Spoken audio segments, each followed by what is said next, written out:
जय हिंद दोस्तों।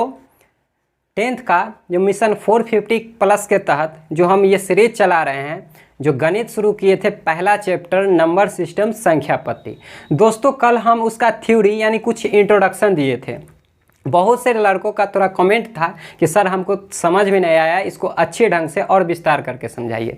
तो दोस्तों हम उसको थोड़ा विस्तार करके समझाएंगे। आज हम जो एक दो एग्जाम्पल देंगे, उदाहरण देंगे, उससे आपको ये परिभाषा समझ में आएगा। कल लास्ट हम टॉपिक बताए थे यूक्लिड विभाजन प्रमेयिका। देखिए प्रमेयिका को ही इंग्लिश में बोलते हैं लेमा, और वहाँ बताए थे कि लेमा एक सिद्ध किया हुआ कथन रहता है जिसका प्रयोग दूसरे कथन को सिद्ध करने में होता है। इसमें बताया गया कि किसी दो धनात्मक पूर्णांक a और b के लिए ऐसे अद्वितीय पूर्णांक q और r प्राप्त हो कि a बराबर बी क्यू प्लस आर। दोस्तों हम ये बताए थे कि ये कुछ नहीं है, जो बचपन से पढ़ के आप आए हैं ना, भाज्य बराबर भाजक गुणे भागफल जोड़ शेष, ये है, दूसरा कुछ ना है।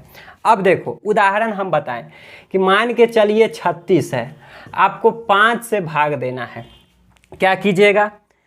तो आप कहिएगा कि 5 से 36 है तो 7 बार लगाइएगा आप भाग, तो 5 सते कितना होगा? 35।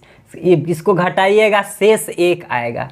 दोस्तों आपको यही ध्यान देना है, जब यहाँ शेष 1 आया तो हम बताए हैं कि ये भाजक है, ये क्या है? भाज्य है। और भाज्य को यहाँ किस से डिनोट किया है? ए से, यानी बीच वाले को हम क्या बोल रहे हैं? ए। यहाँ वाले को हम बी बोलते हैं, यहाँ जो आता है उसको क्यू बोलते हैं, और लास्ट जो है उसको आर बोलते हैं। अब यहीं से समझिए परिभाषा क्या समझाना चाहता है। किसी दो धनात्मक पूर्णांक तो समझ में आएगा, प्लस या माइनस कुछ भी हो सकता है, ए और बी के लिए, यानी पूर्णांक कैसा होना चाहिए? धनात्मक होना चाहिए। कभी भी भाग है यानी ए और बी पर पहले ध्यान दीजिए। परिभाषा में ए और बी दिया हुआ है तो ए और बी पे ध्यान दीजिए।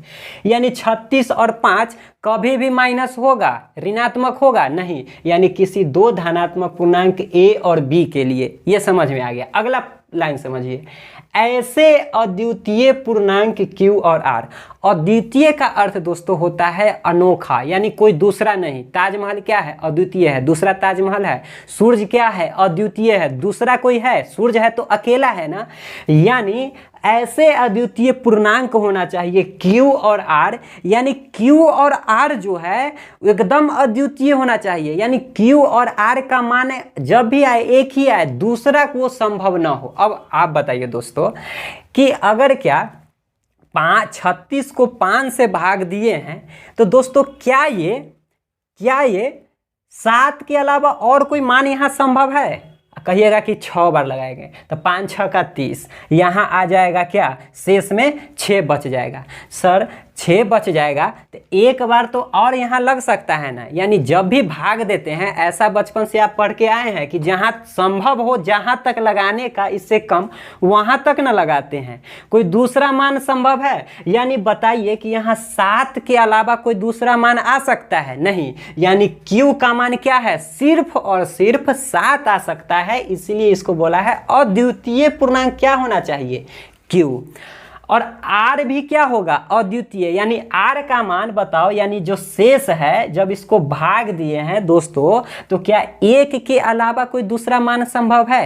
1 के अलावा कोई दूसरा मान संभव है? नहीं। यानी ये q और r क्या है? अद्वितीय हो, तब इसके लिए बोलता है कि जो भाज्य बराबर भाजक गुणे भागफल जोड़ शेष। और अगला लाइन यहाँ बोल दिया है जो r का मान होता है वो 0 का या तो बराबर होगा और नहीं तो बड़ा होगा 0 से, और हमेशा b यानी हमेशा जो है भाजक से छोटा। दोस्तों यानी जो शेष आता है हमेशा भाजक से छोटा होता है कि ना, यही लाइन यहाँ लिख दिए है। और साथ ही साथ ये जो शेष है वो 0 से या तो बड़ा होगा और नहीं तो पक्का पक्की 0 के बराबर होगा, कभी भी यहाँ 0 से छोटा नहीं होगा। तो यही लाइन है, और इसका ही प्रयोग दोस्तों हम मैथ को बताने में करते हैं। जो अगला एक्सरसाइज यानी 1.1 यानी 1A में दिया हुआ है, हम उसको 2 एग्जाम्पल अभी देंगे, उसको अच्छी तरह से आपको हम समझाते हैं।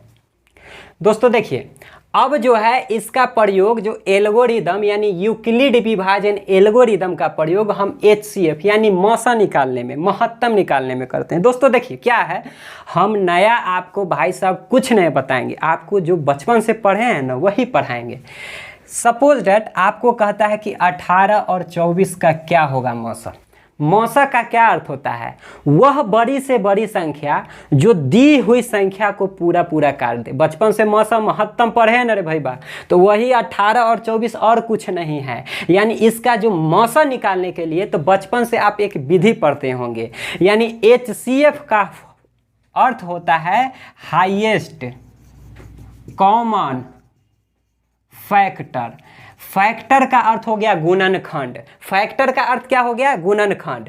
यानी HCF निकालने के लिए आप बचपन से एक विधि पढ़ते आए हैं जिसको गुणनखंड विधि से निकालते हैं। कैसे निकालते हैं आप क्या पढ़े होंगे कि पहले दोनों को क्या कर दो, गुणनखंड कर दो। देखिए 18 को खंड करेंगे पहले तो 2 से 9 बार लगेगा, 3 से कितना बार लगेगा? 3 बार। दोस्तों 24 को आप खंड कीजिए तो 24 को आप 2 से 12 बार लगाइएगा, फिर 12 को 2 से 6 बार लगाइएगा, फिर 2 से 3 बार लगाइएगा। देखिए मौसा कैसे बनाते थे। यहाँ हम 18 को लिखते थे कि 18 का गुणनखंड क्या आया है? 2 गुना 3 गुना 3, यही ना आया है। 24 का क्या गुणनखंड आया है दोस्तों? तो आप कहे होंगे कि 2 गुना 2 गुना 2 गुना 3, यही ना आया। तब लास्ट में कहते कि अब मौसा निकालो कि अब मौसा कैसे निकलेगा। तब लास्ट में मौसा निकालने के लिए जे देखते थे कि दोनों में कौन कॉमन है, दोनों में जो जो कॉमन होता है, जो जो मिलता है, हम उसको निकाल लेते हैं। तो देखिए दोस्तों सबसे पहले ये दोनों में देखिए तो ये 2 और ये 2 मिल रहा है, तो ये 2 1 2 और 1 2 को आप घेर लेते थे।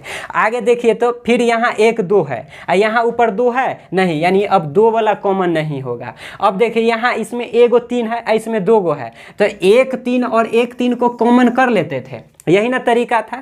तब लास्ट में लिखते थे कि मौसा बराबर यानी HCF बराबर एगो क्या आपको मिला है? 2 मिला है, एगो क्या मिला है? 3 मिला है। तब कहते थे कि इसका मौसा कितना आ गया? 2 गुना 3 यानी 2 तिहाई का 6। ये बचपन से पढ़ते थे गुणनखंड विधि से। कहते थे कि ये गुणनखंड विधि से हम क्या निकाल रहे हैं?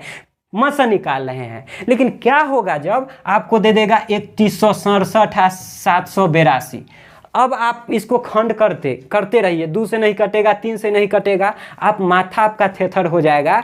तब उसको आसान करने के लिए यूक्लिड ने एक नियम दिया था जिसको ही यूक्लिड विभाजन एल्गोरिदम कहते हैं। उस विधि से निकालते हैं, वही चीज को हमको अभी समझना है।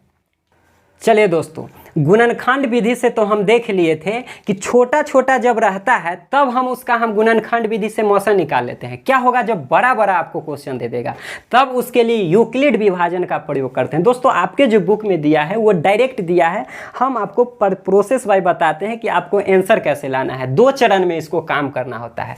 मान लीजिए एक छोटा से स्टार्ट करते हैं। आपको दे दिया क्वेश्चन, आपकी बुक से ही एक क्वेश्चन दे रहे हैं 135 और 225, 135 और 225, ये प्रश्नावली 1A का क्वेश्चन है। आपको क्वेश्चन दे दिया कि 135 और 225 का आप गुणनखंड क्या निकालिए? मौसा निकालिए। तो मौसा निकालने के लिए एक विधि तो आप क्या करते थे? फैक्टर करते थे, गुणनखंड। लेकिन इससे बड़ा रहता है तो वो फैक्टर विधि से होता नहीं है। तब बचपन से आप पढ़ते आए हैं और उस विधि को अप्लाई करते हैं। भाग विधि का है ना, वही भाग विधि यूक्लिड विभाजन है। और लास्ट में हम उसको तरीका से बताएंगे। देखिए क्या तरीका बचपन से पढ़े हैं कि जो बड़का रहेगा ना उसको बीच में और छोटका से क्या देना है? भाग देना है। कहेगा कि ये दोनों का क्या निकालना है? HCF निकालना है। क्या निकालना है? HCF।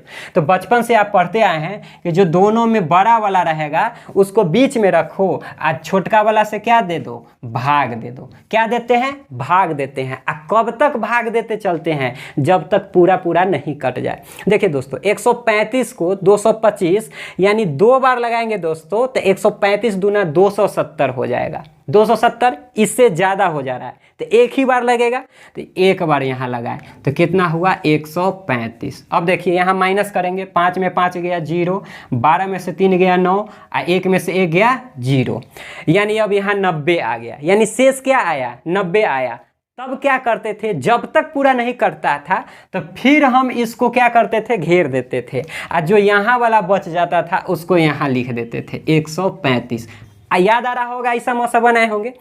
फिर 90 है यहाँ 135, 2 बार लगाएंगे 180 हो जाएगा। तो फिर कितना बार लगाएंगे? एक बार, यानी 90 एकाई 90। इसको फिर घटाओ, 5 में से 0 गया 5 और 13 में से 9 गया 4, यहाँ 45 आया, अभी भी नहीं कटा है। तब फिर क्या करते हैं? फिर इसको यहाँ घेर देते हैं और यहाँ वाले को क्या करते हैं? उतार देते हैं। तो यहाँ कितना हो गया? 90। अब देखिए दोस्तों, 45 से 90 2 बार लगाइए तो 45 दूना 90, ये कितना बार कट गया? 2 बार। 45 दूना 90, घटाइएगा तो लास्ट में शेष क्या आ जाएगा? 0। तो जहाँ जब तक 0 नहीं आएगा तब तक तो ये प्रक्रिया चलता है ना। यही यूक्लिड विभाजन एल्गोरिदम है। इसको स्टेप वाइज सजाना है वो बाद में, यानी पहले आपको इतना करना है तब स्टेप वाइज सजाना है।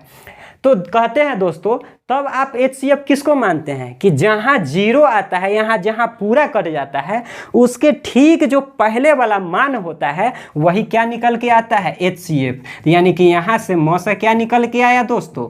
45। ऐसा तो मैथ बनाए होंगे ना। एक और हम दूसरा उदाहरण देते हैं। देखिए दूसरा उदाहरण से आपको समझ में आएगा। अब आपको कह दिया 867 और 255 का महत्तम क्या होगा। तो आप गुणनखंड विधि से नहीं कीजिएगा, आप भाग एल्गोरिदम लगाइएगा यूक्लिड का। क्या कीजिएगा? जो बड़ा वाला रहता है उसको बीच में रखते हैं और छोटका से क्या देते हैं? भाग देते हैं। देखिए 255, ये दोस्तों अगर 4 बार लगाइएगा तो 2 चौका 800, अब 55 चौका यानी इससे ज़्यादा हो जाएगा। आप इमेजिन करना सोचिए, 2 से 4 बार लगाइएगा तो 800 हो जाएगा। अब 55 चौका, यहाँ तो 67 है, यानी 3 बार लगेगा ना। आप 3 बार लगाइए, तो 3 बार लगाइए तो क्या हो जाएगा? 5 तिया 15 के 5 हाथ में 1, 5 तिया 15 1 16 के 6 हाथ में 1, 2 तिया 6 1 7, कितना आ गया? 765 आ गया। अब देखिए दोस्तों, घटाइएगा, 7 में से 5 गया 2, 6 में से 6 गया 0, 8 में से 7 गया 1, 102 आ गया। फिर क्या कीजिएगा? इसको यहाँ से घेर दीजिएगा, इसको यहाँ उतार दीजिएगा 255। कितना बार लगेगा? 103 बार लगाइएगा तो 300 हो जाएगा, लेकिन 2 बार लगाइएगा तो संभव है। तो 102 को कितना बार लगाइएगा? 2 बार, तो कितना हो जाएगा? 2 दूना 4 0 2, 204। फिर इसको घटाइए, 5 में से 4 गया 1, 5 में से 0 गया 5, 2 में से 2 गया 0। फिर क्या कीजिएगा आप? यहाँ 51 है, फिर इसको उतारिएगा 102। कितना बार कटेगा दोस्तों? 51 दूना 102, क्या आ गया? 0। शेष कितना आ गया? 0। यानी शेष जहाँ आया उसके ठीक पहले वाला ही क्या कहलाता है? HCF। यानी इसका महत्तम समापवर्तक कितना हो गया? 51। अब इसको आप सजाइए कि आप क्या ऐसा कीजिएगा कि इसको 3-4 स्टेप में लिख सकते हैं। क्या क्या किए हैं? यही क्या किए हैं। अब आपको दोस्तों यहाँ वाला ध्यान दीजिएगा, भाज्य बराबर भाजक गुने भागफल जोड़ शेष, यानी कि यहाँ आपको दिए थे 7 से 37, यानी 7 × 5 = 35, यहाँ 2 आया था। दोस्तों ये जो भाज्य है, यानी भाज्य गुना भाजक गुना भागफल जोड़ शेष करेंगे तो ये बीच वाला आता है ना, यही चीज़ को यहाँ लिखना है। यानी कितना कितना स्टेप में आप काम किए हैं इसको ही सजा के लिख देना यूक्लिड विभाजन कहते हैं। तो पहला काम तो दोस्तों आप ये कर सकते हैं ना कि ये जो बीच वाला भाग है यानी 867, ये भाज्य है, ये भाजक है, ये क्या है? भागफल है, ये क्या है? शेष है। तो अब क्या कर सकते हैं? 200 भाज्य बराबर भाजक गुना भागफल जोड़ शेष कर सकते हैं ना। यानी इस 867 को आप क्या लिख सकते हैं? इस 867 को आप क्या लिख सकते हैं कि भाजक गुने भागफल, यानी 255 गुना 3, जोड़ क्या आया है? शेष 102 यहाँ बचा हुआ है ना दोस्तों, तो यहाँ 102 लिख दीजिएगा। अभी भी फाइनल हुआ था नहीं, यानी आप तो 0 तक गए थे। अब देखिए दोस्तों कि दूसरा पॉइंट में अब भाज्य कौन बन गया है? 255। अब क्या बच गया है? 255। यानी ये 255 को अब कहाँ लिखिएगा? यहाँ लिखिएगा 255। अब देखिए दोस्तों ध्यान दीजिए, अब जो है दूसरा बार में ये भाज्य बन गया है, ये भाजक है, ये भागफल है। तो अब क्या कीजिएगा? इस 255 को उठा के यहाँ कर दीजिए, तो ये भाजक गुने भागफल कीजिएगा, यानी 102 गुना 2। इसको क्या लिख सकते हैं? 102 गुना 2। अब लास्ट में यहाँ इसमें शेष कहाँ आया था? शेष 51 बचा था ना, तो लास्ट में इसको क्या लिख दीजिएगा? 51। अभी भी 0 इसको लाना है, लास्ट में 0 तक गया है दोस्तों। अब जो यहाँ 51 है, काम फाइनल हुआ था नहीं, नहीं, लास्ट में क्या बचा था 102। अब इस बार 102 क्या बन गया है, भाज्य बन गया है। अब इस 102 को उठा के यहाँ लाइए, कहाँ लाइए 102। 102 में आप क्या कीजिए हैं, 51 गुना 2 किए हैं ना, 51 गुना 2 यानी भाजक गुने भागफल, इसको क्या लिखिएगा 51 गुना 2 और जोड़ शेष, भाज्य बराबर भाजक गुने भागफल, और शेष कितना आया है 0 आया है। जब 0 आ जाए तो आपका हिसाब बन गया, यानी 0 आने से पहले आप ध्यान दीजिए कि ये जब b का मान यानी कि जो भाजक था वो कितना था 51, इसलिए HCF कितना हो गया 51। तो दोस्तों आप जो किताब में दिया है डायरेक्ट ये करके दिया है, पहले आपको क्या करना है भाग विधि से इसको बना लेना है। और जब भाग विधि से बनाना है तो आप ये कर सकते हैं ना संभव, यानी कि इसके ये तीनों लेके ये लिख देंगे, फिर अगला स्टेप में इसको लिख दिए, जैसे 867 था तो 255 भाजक गुने भागफल जोड़ शेष लिखिएगा ना, तो वही चीज़ ना लिखे हैं भाजक गुने भागफल जोड़ शेष। अगला में 255 को क्या लिखिएगा भाजक गुने भागफल जोड़ शेष, भाजक गुने भागफल जोड़ शेष। अगला में 102 को क्या लिखिएगा भाजक गुने भागफल जोड़ शेष। ऐसे करके लास्ट में क्या आ गया, यही यूक्लिड विभाजन एल्गोरिथम है दोस्तों। तो आप प्रश्नावली 1 का ए बनाइएगा, इस टाइप के जो भी क्वेश्चन है टोटल सोल्व कीजिएगा। अब इसमें एक टाइप और बचा है सिद्ध करने वाले, उसको हम अगले वीडियो में आपको समझा देंगे। तब तक